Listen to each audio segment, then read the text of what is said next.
শোভন রত্নার বিবাহ বিচ্ছেদ মামলা খারিজ করল আদালত। ডিভোর্স না হলেও দুজনে আলাদা থাকবেন। আরেকবার জানাই, শোভন রত্নার বিবাহ বিচ্ছেদ মামলা খারিজ করল আদালত। ডিভোর্স না হলেও দুজনে আলাদা থাকবেন।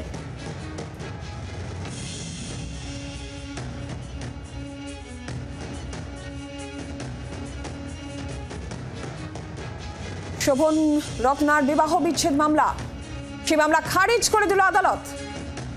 ডিভোর্স না হলেও দুজনে আলাদা থাকবেন।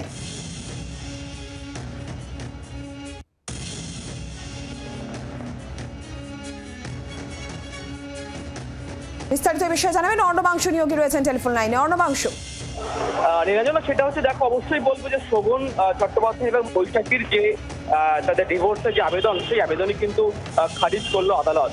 আদালতের বক্তব্য যে শোভন বাবু যে অভিযোগ তুলেছেন তার এগেনস্টে, সেই সমস্ত অভিযোগের পরিপ্রেক্ষিতে যথেষ্ট প্রমাণ তিনি পেশ করতে পারেননি।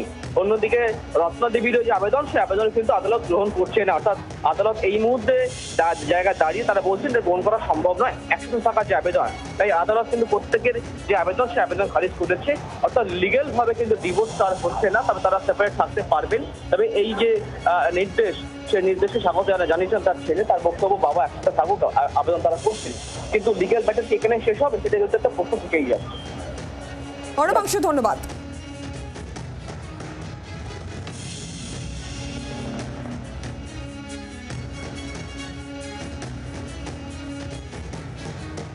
আজকে আমার 8 বছরের লড়াইয়ের একটা ধাপ শেষ হলো। আমি 8 বছর ধরে অন্যায়ের সঙ্গে যুদ্ধ করেছি আমার বাচ্চাদের জন্য, কারণ আমার এক ছেলে এক মেয়ে, আপনারা সকলে জানেন।